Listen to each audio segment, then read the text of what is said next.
ദൈവ തിരുനാമത്തിൻ്റെ മഹത്വമുണ്ടാകട്ടെ. ദൈവത്തിൻ്റെ കൃപയാലും ദൈവത്തിൻ്റെ കരുണയാലും മനോഹരമായൊരു ദിവസം കൂടെ ദൈവം നമുക്ക് ദാനമായി തന്നതിനെ ഓർത്ത് ദൈവത്തെ സ്തുതിക്കുന്നു, ദൈവത്തിൻ്റെ നാമത്തെ മഹത്വപ്പെടുത്തുന്നു.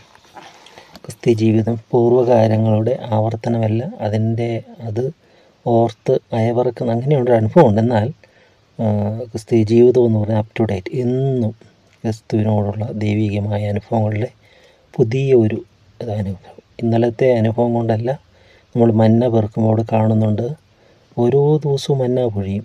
ഇന്നലത്തെ മന്ന കൊണ്ടല്ല ഇന്ന് ജീവിക്കേണ്ടത്. ശബത്തിൽ മാത്രം പിറ്റേ ദിവസത്തേക്കും കൂടിയുള്ള മന്ന അധികമായി പൊഴിയുമെന്ന് കാണുന്നുണ്ട്. അല്ലാത്ത ദിവസങ്ങളിൽ അത് ശേഖരിച്ച് വെച്ചു ചിലരൊക്കെ ഗ്രീഡിയായിട്ട്. അപ്പോൾ മോശയ്ക്ക് അങ്ങനെയൊക്കെ പറയാം, ഞങ്ങൾ കുറേയൊക്കെ എടുത്തു വെക്കാമെന്ന് പറഞ്ഞുകൊണ്ട് കുറേ മന്നയൊക്കെ കൈ കിട്ടുന്നതെല്ലാം കുറേ പേര് എടുത്തു വെച്ചു. അനുസരണക്കേടുണ്ട്. ആ എടുത്തു വെച്ചവിടെ എല്ലാം മന്ന പിറ്റേ ദിവസം ക്രമിച്ചു പോയി എന്നാണ് പറയുന്നത്. അതെല്ലാം പുഴുവരിച്ചു പോയി. ദൈവിക കൽപ്പനകൾ ആണ് ഏറ്റവും ശ്രേഷ്ഠമായത്. അപ്പോഴാണ് അത്ഭുതങ്ങൾ നടക്കുന്നത്. അപ്പോൾ ശാബത്തിൽ എടുത്ത് പിറ്റേ ദിവസം ശാബത്തായതുകൊണ്ട് അവരോട് പറഞ്ഞു, രണ്ടിടം കഴിക്കുള്ളവൻ 4 ഇടം കഴി. അങ്ങനെ അധികം പിറ്റത്തേക്കും കൂടെ അവർ ശേഖരിച്ച് വെക്കണം. കാരണം ശാബത്തിലുള്ള ജോലിയൊന്നും ചെയ്യരുതെന്നാണ് യഹൂദന്മാർക്ക് നൽകിയിരിക്കുന്ന പ്രമാണം. അതുകൊണ്ട് അവർ പിറ്റേ ദിവസത്തേക്കും കൂടെയുള്ളത് ശേഖരിച്ച് വെക്കണം. അത്ഭുതം, അത് ക്രമിച്ചു പോയില്ല എന്നുള്ളതാണ്. അപ്പോൾ അതാണ് ദൈവത്തിൻ്റെ കരുണ എന്ന് പറയുന്നത്, ദൈവത്തിൻ്റെ കൃപ, ദൈവത്തിൻ്റെ അത്ഭുതശക്തി എന്ന് പറയുന്നത്. പിന്നീടോ അതിനേക്കാളെല്ലാം ഉപരിയായി മന്ന ഇട്ട് വെച്ചിരുന്ന ചെപ്പും ഉണ്ടായിരുന്നു എന്ന് പറയുന്നത് ഈ കൂടാരത്തിനകത്ത്. അല്ലെ, ഒരു മരുഭൂമിയിലൊക്കെ ടാബർനാക്കൾ ദൈവത്തിൻ്റെ കൂടാരം വഹിച്ചു കൊണ്ടുവരുമ്പോൾ അവിടെ ദൈവത്തിൻ്റെ മന്ന ഇട്ട് വെച്ചിരുന്ന ചെപ്പുണ്ട്, അതിന് അഹറോൻ്റെ വടി, തളർത്ത വടിയുണ്ട്, എല്ലാം ഉണ്ട് അവിടെ.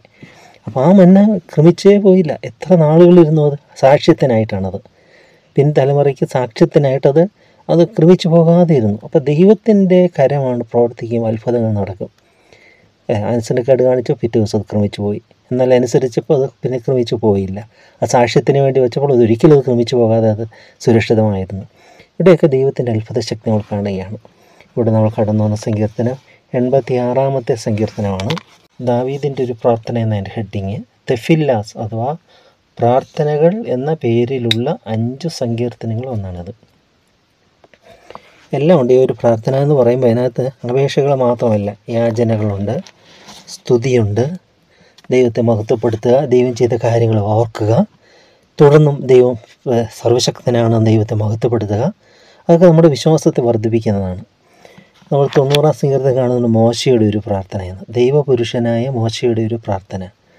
അപ്പോൾ പ്രാർത്ഥനകൾ എപ്പോഴും ആത്മാർത്ഥമായുള്ളതായിരിക്കണമെങ്കിൽ അതിന് പ്രതിഫലമുണ്ട് നിശ്ചയം. ഓരോന്നും പുത്രൻ പുരാൻ നമുക്ക് മാതൃകയായിരുന്നു. അവൻ ഇരുട്ടോടെ ആദ്യ വെളുപ്പിന് തന്നെ അവൻ നിർജ്ജന പ്രദേശത്ത് പോയി പ്രാർത്ഥിച്ചു കൊണ്ടിരുന്നു പറയുന്നുണ്ട്. അവൻ പിതാവിനോടുള്ള പ്രാർത്ഥനയിൽ രാത്രി മുഴുവനും കഴിച്ചു എന്ന് പറയുന്നുണ്ട്. പുത്രൻ നമുക്ക് മാതൃകയാണ് തന്നത്. പക്ഷേ ക്ഷീണം വരുമ്പോൾ ഉറങ്ങുന്ന കർത്താവ്, അല്ലേ, അമരത്ത് തലവെച്ച് ഉറങ്ങുന്ന കർത്താവ്. അപ്പോൾ രാത്രിയെല്ലാം അവൻ ആ ദൈവസന്നദ്ധിയിൽ നമുക്ക് വേണ്ടി പക്ഷപാതം ചെയ്യുകയായിരുന്നു. തനിക്ക് ഏൽക്കേണ്ടുന്ന ദൗത്യം, താൻ ഏറ്റിരിക്കുന്ന ദൗത്യം, അതിൻ്റെ പൂർണ്ണതയിലേക്ക്, അതിൻ്റെ പൂർത്തീകരണത്തിലേക്കുള്ള പ്രയാണമാണ്. ഇതെല്ലാം പുത്രൻ പുരാനും നമുക്ക് വേണ്ടി മധ്യസ്ഥനിക്കാനുണ്ടായിരുന്നു. എല്ലാം ഈ സങ്കീർത്തനങ്ങളിലെല്ലാം ഒന്ന് നിഴലായിട്ട് കാണുന്നുണ്ട്. അതെല്ലാം പുത്രൻ നമുക്ക് വേണ്ടി പ്രാർത്ഥിച്ച പ്രാർത്ഥനകളാണ്. ദാവീദിൻ്റെ ആയിരിക്കാം, മോശയുടെ ആയിരിക്കാം, പക്ഷെ അതെല്ലാം പ്രതീകാത്മകമായിട്ടും നമുക്ക് വേണ്ടി പുത്രൻ അപേക്ഷിച്ച അപേക്ഷകളുടെ ഒരു മാതൃകയായിട്ടാണ് നമുക്കത് കാണാനായിട്ട് സാധിക്കുന്നത്. ഇവിടെ 86-ാമത്തെ സങ്കീർത്തനം കാണുകയാണ്. യഹോവേ, അതായത് ഓരോന്നും അഭിസംബോധന ചെയ്യുകയാണ്. ഒന്നാമത്തെ യഹോവേ എന്ന് അഭിസംബോധന ചെയ്യുന്നു. 6-ാമത്തെ വാക്യത്തിലും യഹോവേ എന്ന് അഭിസംബോധന ചെയ്യുന്നു. പിന്നീട് ഈ 11-ാമത്തെ വാക്യത്തിലും യഹോവയെ എന്ന് അഭിസംബോധന ചെയ്യുന്നു. പിന്നെ കർത്താവെ എന്നാണ് പറയുന്നത്. 17-ാമത്തെ വാക്യത്തിലും യഹോവയെ എന്ന് പറയുന്നുണ്ട്. അങ്ങനെ ഈ അഡോണായി എന്ന് പറയും, സർവശക്തനായ ദൈവം തന്നെയാണ് ഇവിടെ ദാവീദ് വിവരിച്ച് കാണിച്ചത്. യഹോവയെ ചെവി ചായിക്കണമേ, എനിക്ക് ഉത്തരമല്ലണമേ, ഞാൻ എളിയവനും ദരിദ്രനുമാകുന്നു, എൻ്റെ പ്രാണനെ കാക്കണമേ, ഞാൻ നിൻ്റെ ഭക്തനാകുന്നു, എൻ്റെ ദൈവമേ, നിന്നിൽ ആശ്രയിക്കുന്ന അടിയനെ രക്ഷിക്കണമേ. അവിടെ ആ പ്രാർത്ഥനയുടെ ഒന്ന് എളിമപ്പെടുക എന്നുള്ളതാണ്. ഞാൻ എളിമപ്പെട്ടു, യഹോവയെ രക്ഷിച്ചു. ദാവീദ് മറ്റൊരു സങ്കീർത്തനത്തിൽ പറയുന്നുണ്ട്. താഴ്മയുള്ളവർക്ക് അവൻ കൃപ നൽകുന്നു, അഹങ്കാരികളോട് അവൻ എതിർത്ത് നിൽക്കുന്നു എന്നാണ് പറയുന്നത്. ഒരു തെറ്റിൽ ജീവിക്കുന്ന ഒരു വ്യക്തിയോട് ദൈവം എതിർത്ത് നിൽക്കുന്നില്ല. അവൻ അനുതാപം കിട്ടുമ്പോൾ അവൻ മടങ്ങി വരും. എന്നാൽ അഹങ്കാരികളോട് ദൈവം എതിർത്ത് നിൽക്കുന്നു എന്ന് പറയുന്നത്. ശത്രുവിൻ്റെ ഏറ്റവും വലിയ ഉപകരണമാണ് അഹങ്കാരം. നമുക്ക് എളിമ, നേരെ ഓപ്പോസിറ്റ്. കർത്താവ് ശിഷ്യന്മാരുടെ കാൽപാദങ്ങൾ കഴുകിയതായി ആ താഴ്മ, അത് എത്ര മനോഹരമാണ്. ലോകത്ത് ആരും ചെയ്യാത്ത വണ്ണമുള്ളതായ ശ്രേഷ്ഠമായ കാര്യങ്ങൾ മാതൃകയായി തീരുകയാണ്. ഇവിടെ പറയും എളിയവനും ദരിദ്രനുമാകുന്നു, എൻ്റെ പ്രാണനെ കാക്കണമേ.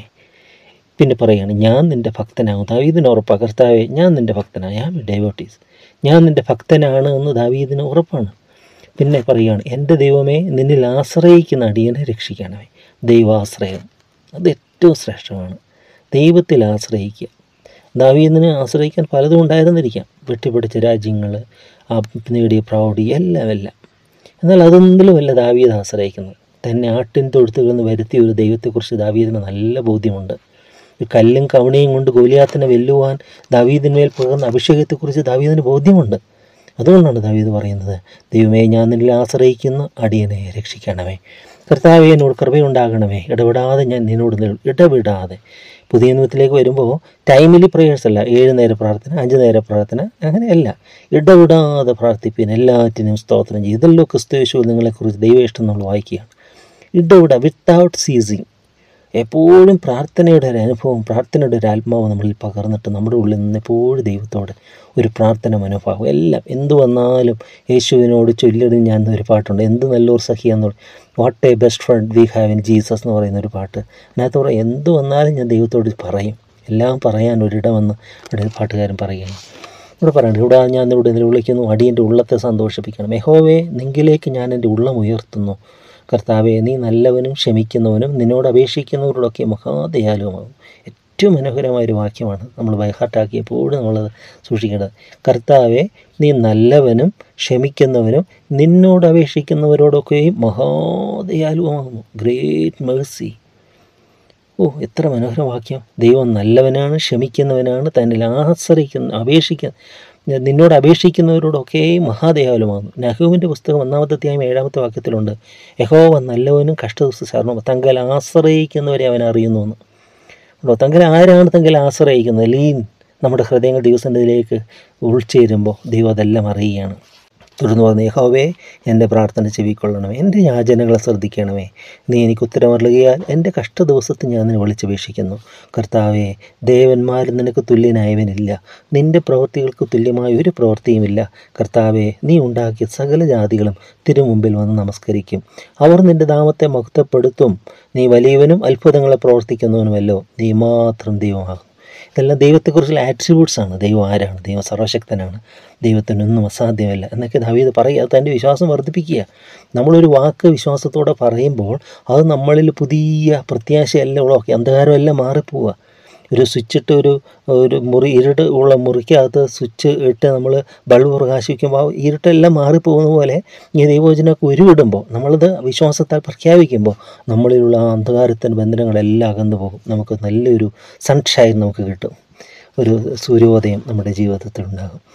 കർത്താവെ ദേവന്മാർ നിനക്ക് തുല്യനാവില്ല, നിൻ്റെ പ്രവൃത്തികൾക്ക് തുല്യമായ ഒരു പ്രവൃത്തി. കർത്താവെ നീ ഉണ്ടാക്കിയ സകല ജാതികളും തിരുമുമ്പിൽ വന്ന് നമസ്കരിക്കും. അവർ നിൻ്റെ നാമത്തെ മഹത്വപ്പെടുത്തും. നീ വലിയവനും അത്ഭുതങ്ങളെ പ്രവർത്തിക്കുന്നവനുമല്ലോ, നീ മാത്രം ദൈവമാകുന്നു. എല്ലാ ദൈവങ്ങളും ഒന്നാണെന്ന് പറയുന്ന ഒരു കാഴ്ചപ്പാട് ഇന്ന് അവർക്ക് വാസ്തവത്തിൽ അവർ ആത്മീയതയുടെ ഒരു പടിയോ കടന്നിട്ടില്ലെന്നാണ് തോന്നുന്നത്. സർവശക്തനായ ഒരുവൻ മാത്രം, അവിടുന്ന് മാത്രം സത്യദൈവം. യഹോവേ നിൻ്റെ വഴി എനിക്ക് കാണിച്ചു തരണമേ. പ്രാർത്ഥിക്കുക, show me your vase Lord. നിൻ്റെ വഴി, എൻ്റെ വഴികളല്ല, നിൻ്റെ വഴി എനിക്ക് കാണിച്ചു തരണം, എന്നാൽ ഞാൻ നിൻ്റെ സത്യത്തിൽ നടക്കും. ഇപ്പോൾ നമ്മൾ എവിടെയെങ്കിലുമൊക്കെ ചെല്ലുമ്പോൾ, ഇപ്പോൾ ഇന്നത്തെ ഇതിൽ ലൊക്കേഷൻ ഇട്ട് കൊടുക്കാമെന്ന് പറയും, അല്ലെ ലൊക്കേഷൻ ഇട്ടതാണ്, നിൻ്റെ അടുക്ക വരാൻ ലൊക്കേഷൻ ഇട്ട് തരാൻ പറയും. ഇപ്പോൾ എന്ന് പറഞ്ഞ പോലെ ദൈവത്തോട് പറയുകയാണ് ഇവിടെ ദാവീദ്, കർത്താവേ നിൻ്റെ വഴി എന്നെ അറിയിക്കണം, നിങ്ങൾ എത്തിച്ച നിൻ്റെ പദ്ധതികൾ, നിൻ്റെ വഴി എന്നെ അറിയിക്കണമേ. മോശയും ഇസ്രായേൽ ജനത്തെ എൻ്റെ വഴി ദൈവം അറിയിച്ചു എന്ന് നമ്മൾ വായിക്കും 90-ാം സങ്കീർത്തനത്തിൽ. അതിലേക്ക് വരുമെന്നുള്ളത് ചിന്തിക്കാം. അപ്പോൾ പറയാം, നിൻ്റെ വഴി എനിക്ക് കാണിച്ചു തരണം, എന്നാൽ ഞാൻ നിൻ്റെ സത്യത്തിൽ നടക്കും. നിൻ്റെ നാമത്തെ ഭയപ്പെടുവാൻ എൻ്റെ ഹൃദയത്തെ ഏകാഗ്രമാക്കണമേ. ഏകാഗ്രം, കോൺസെൻട്രേറ്റ് ഒരു കാര്യത്തിൽ, ആ ദൈവ സ്നേഹത്തിൽ ഏകാഗ്രമായുള്ളൊരു ഹൃദയം. എൻ്റെ ദൈവമായ കർത്താവെ ഞാൻ പൂർണ്ണ ഹൃദയത്തോടെ നിന്നെ സ്തുതിക്കും, നിൻ്റെ നാമത്തെ എന്നേക്കും മഹത്വപ്പെടുത്തും. എന്നോടുള്ള നിൻ്റെ ദയ വലിയതല്ലോ. നീ എൻ്റെ പ്രാണനെ അധമ പാതാളത്തിൽ രക്ഷിച്ചിരിക്കുന്നു. ദൈവമേ അഹങ്കാരികൾ എന്നോട് എതിർത്തിരിക്കും. ഹേഡീസ് എന്ന് വേണമെങ്കിൽ പറയാം, ഷിയോൾ എന്നൊക്കെ പറയാം. ഹേഡീസ് അധമ പാതാളത്തിന് 3 തട്ടുണ്ടെന്നൊക്കെ പറയും. എന്നാൽ പുതിയ നിയമത്തിലേക്ക് വരുമ്പോൾ പാതാളത്തിൽ ഉണ്ടായിരുന്നവർ ദൈവം പിടിച്ചുകൊണ്ട് മുകളിലേക്ക് കയറിപ്പോയെന്ന് പറയും. ഇന്ന് പർദീസ എന്ന് പറയുന്നത്, പഴയ നിയമ പർദീസ എന്ന് പറയുന്നത് ശൂന്യമാണെന്ന് പറയും. അബ്രാഹാമിന് മടി എന്നൊക്കെ പറയുന്നത് ഇന്ന് ശൂന്യമാണെന്ന് പറയും. ഇന്ന് കർത്താവിൻ്റെ സന്നിധിയിലേക്ക് എല്ലാ ആത്മാക്കളെയും ദൈവം കൊണ്ടുപോയിരിക്കുകയാണ്. എൻ്റെ ദൈവമായ കർത്താവ്, ഞാൻ പൂർണ്ണതയോടെ നിന്നെ സ്തുതിക്കുന്ന നിന്റെ നാമത്തെ എന്നേക്ക് മഹത്വപ്പെടുത്തും. എന്നോളം നിൻ്റെ വലിയതല്ലോ, നീ എൻ്റെ പ്രാണനെ അധമപാതാളത്തു നിന്ന് രക്ഷിച്ചിരിക്കുന്നു. ദൈവമേ, അഹങ്കാരികൾ എന്നോട് എതിർത്തിരിക്കുന്നു, ഘോരന്മാരുടെ കൂട്ടം എനിക്ക് പ്രാണഹാനി വരുത്തുവാൻ നോക്കുന്നു. അവർ നിന്നെ ലക്ഷ്യമാക്കുന്നതുമില്ല. അഹങ്കാരികൾ? ദൈവം അവർക്കൊരു പ്രശ്നമേ അല്ല. അവർ ദൈവത്തെ മാറ്റി നിർത്തി അവരുടെ വഴിയിൽ കാരണം അതൊരു ഇടർച്ചയാണെന്ന് അവർ പറയുന്നത്. കാരണം അവർക്ക് പിന്നെ സ്വാതന്ത്ര്യത്തോടെ ജീവിക്കാൻ പറ്റത്തില്ല. സ്വന്തം ഇഷ്ടങ്ങൾ ബലികരിക്കാതെ ദൈവേഷ്ടത്തിന് സമ്പൂർണ്ണം അർപ്പണം ചെയ്യാതെ ഒരു ക്രിസ്ത്യ ജീവിതം സാധ്യമല്ല. പക്ഷെ അപ്പോഴും നമ്മൾ ചിന്തിക്കുന്നത് അത് നന്മയാണ്, അത് നല്ലതാണ്. ഉടയവൻ്റെ അടുക്കൽ കൊടുത്താൽ ഒരിക്കലും ഒരു ഉടയവനും ആ സൃഷ്ടിയെ നശിപ്പിക്കുകയില്ല. ആ ഒരു കാര്യം എന്ത് സൃഷ്ടിച്ചോ ആ സൃഷ്ടിയെ അത് പൂർണ്ണമാക്കുകയാണ് സൃഷ്ടാവാൻ ദൈവം ചെയ്യുന്നത്. അതുകൊണ്ട് നമുക്ക് ധൈര്യത്തോടെ ദൈവങ്ങളിലേക്ക് നമുക്ക് വിട്ടുകൊടുക്കാൻ സാധിക്കണം. നീ എൻ്റെ പ്രാണൻ്റെ ഘോടന്മാട് കൂട്ടി എനിക്ക് പ്രാണഹാനി വരുത്തുന്നു നോക്കുന്നു. അവർ നിൻ്റെ ലക്ഷ്യമാക്കുന്നില്ല. നീയോ കർത്താവേ കരുണയും കൃപയും നിറഞ്ഞ ദൈവമാകുന്നു.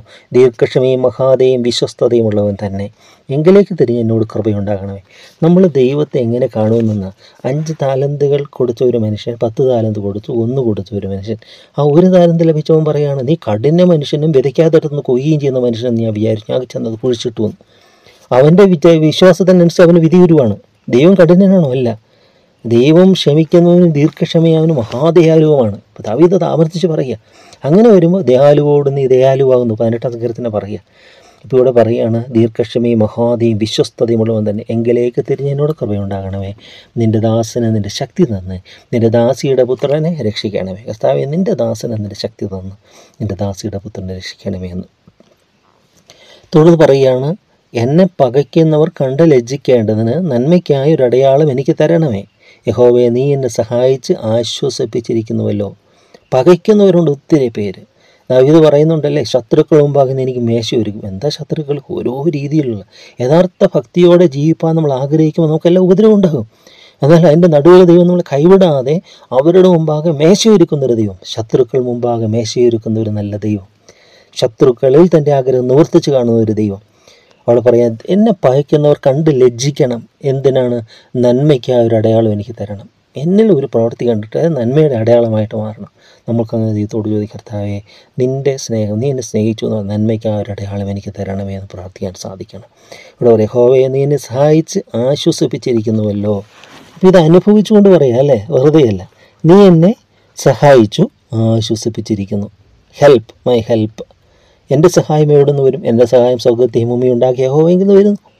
എനിക്ക് സഹായം ലഭിച്ചു, എൻ്റെ പ്രാർത്ഥന കേട്ടു, ഞാൻ യഹോവയോട് അപേക്ഷിച്ചു, എൻ്റെ സകല ഭയങ്ങളിൽ നിന്ന് എന്നെ വിടുവിച്ചു, ഞാൻ യഹോവയോട് അപേക്ഷിച്ചു, എൻ്റെ സകല കഷ്ടങ്ങളിൽ നിന്ന് എന്നെ വിടുവിച്ചു. ഇതെല്ലാം സങ്കീർത്തനം തുടർന്ന് നമ്മൾ കാണുന്നതാണ്. അപ്പോൾ പ്രാർത്ഥിച്ചാൽ ഉത്തരവില്ലാത്തതല്ല, അതിനൊക്കെ അനുഭവമുണ്ട്, അതിന് ആൻസറുണ്ട്. There is answer for every prayer. ഒന്നിനും ഉത്തരം കണ്ടെത്താൻ ദൈവം അത് കളയുകയില്ല. ഓരോ സ്തുതികൾക്കും ദൈവത്തെ സ്മരിക്കുന്നതിനും എല്ലാം പ്രതിഫലമുണ്ട്. അതുകൊണ്ട് ദൈവത്തെ സ്മരിക്കുന്നവരുടെ സ്മരണ പുസ്തകം എന്ന് പറയും. ദൈവത്തെ ഓർക്കുന്നത് തന്നെ അനുഗ്രഹമാണ് നമ്മുടെ ജീവിതത്തിൽ. ഏതൊരു കാര്യം പറയുമ്പോഴും ഇപ്പം നമ്മൾ പറയും, ചെല്ലൊക്കെ ഈ വീഴുന്ന എൻ്റെ അമ്മോ എന്ന് പറയും. എന്നാൽ യഥാർത്ഥം നമ്മൾ ക്രിസ്തുവിനോടുള്ള എന്താണ്? എൻ്റെ ദൈവമേ, എൻ്റെ കർത്താവേ നമ്മൾ പറയും. ജെന്യൂനായിട്ട് അത് സ്പോണ്ടേനിയസ് ആയിട്ട് നമ്മളത് വന്നു പോകും. പണ്ടൊക്കെ ഇത് ഓരോരുത്തരുടെ ജീവിതത്തിൽ ദൈവത്തെ അറിയുന്നതിന് മുമ്പ് അവരുടെ ജീവിതത്തിൽ അങ്ങനെയാണ്, എൻ്റെ അമ്മേ, എൻ്റെ അയ്യോ, എൻ്റെ പോ, അങ്ങനെയൊക്കെ പറയുന്നവരാ. എന്നാൽ ഈ ക്രിസ്തുവുമായിട്ടുള്ളൊരു ഇൻഡിവിജ്വൽ പേഴ്സണൽ റിലേഷൻഷിപ്പിലേക്ക് വന്നേ പിന്നെ പറയും, എൻ്റെ കർത്താവേ, എൻ്റെ യേശുവേ. എപ്പോഴും ആ ഒരു ചിന്തയാണ് എൻ്റെ നാവിൽ എപ്പോഴും യഹോവയുടെ പോഴ്ച ഉണ്ടായിരുന്നു ഇത് പറയുന്ന പോലെ. അതുകൊണ്ട് നമുക്ക് അങ്ങനെ ആയിരിക്കാനായിട്ട് ഇടയെത്തീരട്ടെ. ദൈവം ഒരു മിഥ്യയല്ല, ദൈവം യാഥാർത്ഥ്യമാണ്.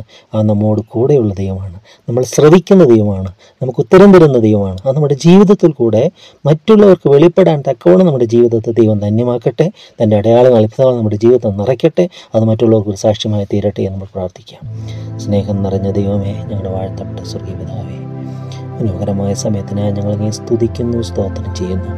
ദൈവത്തെ സ്നേഹിക്കുന്നവർക്ക് എന്ന പ്രകാരം വിളിക്കപ്പെട്ടവർക്ക് തന്നെ സകലതും നന്മയ്ക്കായി കൂടി വ്യാപരിക്കുന്നുവെന്ന് നാം അറിയുന്നുവെന്ന് തിരുവെഴുത്ത് പറയുമ്പോൾ, അപ്പോൾ ആ ദൈവത്തെ സ്നേഹിക്കുന്നവർക്ക് ഒരുക്കിയിട്ടുള്ളത് കണ്ണ് കണ്ടിട്ടില്ല, ചെവി കേട്ടിട്ട് ഒരു മനുഷ്യൻ്റെ ഹൃദയം തോന്നിയിട്ടുമില്ല. നമുക്കോ ദൈവം നിൻ്റെ ആത്മാവിനാൽ വെളിപ്പെടുത്തിയിരിക്കുന്നുവെന്ന് തിരുവെഴുത്തുന്ന പ്രകാരം ഞങ്ങൾക്ക് നിൻ്റെ തിരുനാമം വെളിപ്പെടുത്തണമേ. കൂടുതൽ ആഴത്ത് നിന്നെ അറിയുവാൻ, നിന്നെ സ്നേഹിക്കുവാൻ, ആ സാഹിത്യത്തിൽ ജീവിപ്പാൻ ഞങ്ങളെല്ലാവരും ഒന്ന് സഹായിക്കണമേ എന്ന് പ്രാർത്ഥിക്കുന്നു. പ്രാർത്ഥനയെന്ന മനോഹരമായ ഒരു അനുഭവം ഞങ്ങൾക്ക് തരുന്നു.